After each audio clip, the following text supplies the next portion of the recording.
I would have yelled at you to shut the hell up if I was. No. Map intros are just gonna sit through. I'd rather talk about the map itself because Spawny here in the top right corner of the map now swapping his race to Zerg on his last life. Can he bring the series back? Can he pull off the reverse kill? It's gonna be My Insanity's Jade. Why do I always get this guy? And spawning in the bottom left guy in the blue trunk. Whoa, he's spawning in the bottom left guy with that name? That's not okay.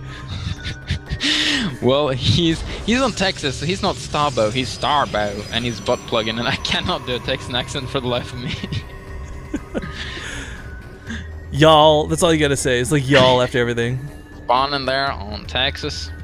Howdy, y'all. Welcome to Texas. Spawning here down in the lower left. It's gonna be... No, I'm not even gonna say it. The best word in a southern accent, by the way, is the word bike, because it just becomes a sound. What? Back. Back? It's just a bike. Alright, well, either way, it is curious to see Jade do a race swap. Now, he's obviously not getting cheese to work for him. He couldn't keep up with Link Stalkers.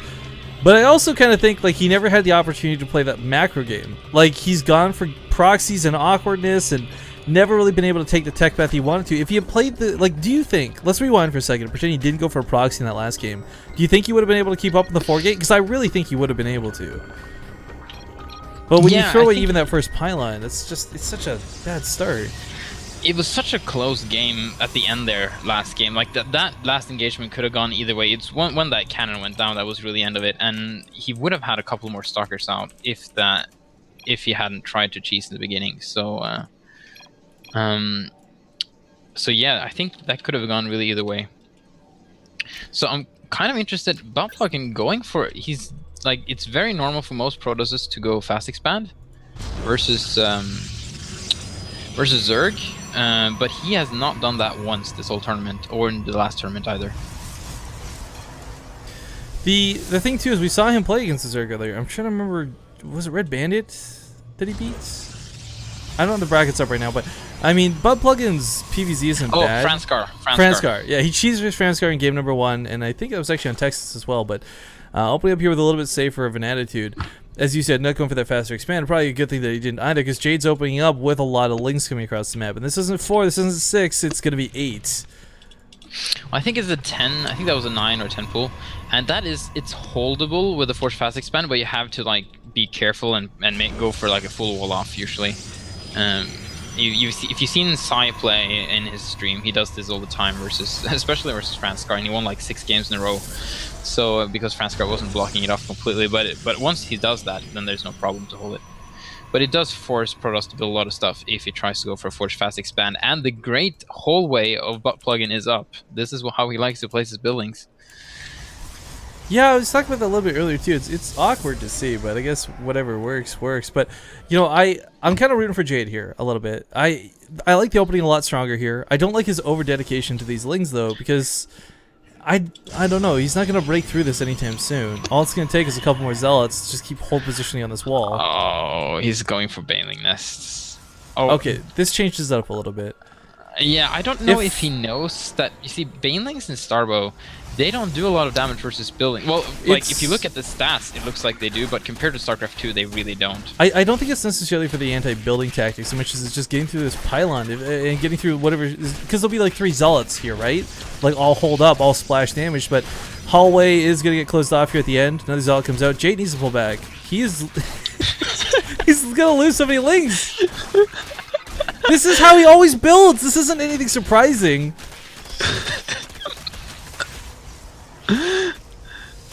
This isn't something. Well, actually, you know what? If he tears through the pylon, though, joke around all you want. Like he's actually gonna get some damage down on the middle line. He's been taking out the zealots. He has to build another wall off on this. Gateway. Oh, but he kills both of the pylons and he unpowers a lot of buildings actually. Oh no, he got 2 in the back there. Sorry. Well, he'll still power the front buildings. But oh my god, the pylon with 1 health. Finish it. Okay, there we go. Takes down 2 of the buildings. Zealots are still trying to deal with this. Only 2 can be made at a time right now, and this other gateway is going to go down pretty quick. He just needs flooding with lings. For Jade, I said I didn't like this opening, and I honestly don't, but it's working out for him. He's getting a lot of damage done here. He's not out of this yet. He cut a lot of workers. He has to kill probes to come out of this ahead. This wall of ButtPluggen is working really well for him. This is the stupidest hallway, but yeah, it funnels everything into like this terrible choke. But if he can tear down one of these gateways, maybe it goes a little bit further. ButtPluggen can still build more gateways around this, though. He can still build more walls around this. Zealots are not coming out fast enough, I guess. This one in the back is actually going to finally get some kills on it, but again, this is so ridiculous to see this level of SimCity actually be effective. We do a couple of... I don't know, Jade's got to get control of his links, though. He's really just kind of A-moving with them when he needs to start focus firing down some of the buildings. Like this one over here on the Cybercore, what are you doing? What are you accomplishing by doing that? Like, I'm so glad you're commentating now because I don't really know what to say. I'm just in awe that the fact that this really weird hallway just proved to be so useful. Okay, well, the banling's on the way, and... I mean, Jade can think what he wants. We've seen ButtPluggen do this like 90% of the times we've seen him play on Texas anyway, so it's not like this was surprising. Either way, these banlings, if they can connect, the Zealots are clumped up. They're going to do some damage. I mean... I like how they chat so much with each other in the finals, too. Like, they're just testing out builds and stuff.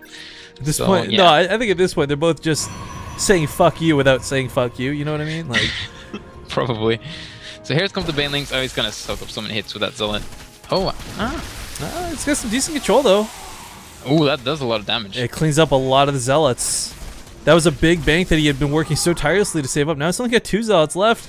And Jade could chip away at one of the gateways. Like, if he just did his micro correctly, he could chip away at one of the gateways while the rest kill those 2 Zealots. But this is not... I don't know. He can't keep doing this. He's expanded, granted, but he still hasn't made a lot of drones behind this. Only just now started to drone. Now, if he can... Finally starting to drone. I'm really happy about this because right now he's really got map control. There's no way he shouldn't just try and take this into a normal game at this point. I don't like the continued banling production, though. I mean, banling's going to be great against Zealots, but eventually there's just going to be too many Zealots, and ButtPluggen, as we see, spreading out with a hold position means that the banlings can't even run up through this. This would actually be perfect for Lings, ironically enough, to run up and surround these Zealots, but of course we know it's banlings. He doesn't know, but what I really hope Jade does not attack with this. I hope he just keeps the banling on the low ground, just prevents like an a expansion contain from a ButtPluggen, and then just tries to macro up to a normal game and get some Hydro Tech going instead. Like, he should really not... I don't think at least he should try and attack with this, but he's actually getting so many banelings and circles now. I might be wrong. He might be able to actually close the game right now, but I don't know if it's the right move though. I really like the pre-spread out of ButtPluggen. I think that's actually going to be essential moving into this, but I'm surprised he hasn't put another pylon down over here to the right side just to repower that gateway, because I mean, like, you've got it, the building's there. Look at that one circle that actually walks through all the Zealots and takes no damage. Oh, he should have seen that they're all spread out and just attack with the Zerglings instead of the banelings. Yeah, I agree, 100%. But gonna get some good hits nonetheless. He clears out a lot of the Zealots, but perhaps too many banelings utilized. I don't know, but now he can... Well, no, he's making more banelings. Why are you making more banelings? Jade, this is not regular StarCraft. You can't do this. Well, in the meantime, though, we're getting Stalkers out here, which I think is an interesting and probably a correct choice. ButtPluggen usually doesn't make any Stalkers, so I'm quite surprised about that. Well, you say that after coming up with 2 PvP Stalker. But no, I liked the Stargate War. If this had been a continued Zergling aggression, a couple Null Wards would have just nullified everything. It would have destroyed the speed. It would have killed banelings. It would have been fantastic. And now we do have a Sentinel effect on the way. So there we go. He's listening to you there. For Jade, I kind of feel like he was going for this all in with the hopes of just getting back into the series, but all it's really done is, I feel, put him so far behind. I mean, he's finally got the drone lead. That contain would have been really nice if he could have held it. But, like as you said, he should have kept those at the natural. He should have had that as a threat, not really the attack that tries to kill ButtPluggen. Well, meanwhile, the ButtPluggen has still not expanded himself, so if Jade can hold this for a long time, but this is a lot of units to hold, man, and he's only got slow Hydralisks, and they're doing nothing right now. Yeah, Queen doesn't rage, they're going to kill off the Zealots. Drones being pulled into this, but there's still Blink Stalkers, and there might not be a lot of them, but I think there's enough of them, even with the drones being pulled. There we go, Congrats Jade. on winning Starbow Ladder Cup number 3. Wow, that's incredible. That went from being really nice to really BM really quickly. That's definitely the strangest finals we've ever had in a Starbow Ladder Cup. Let's just say that much. Yeah, a race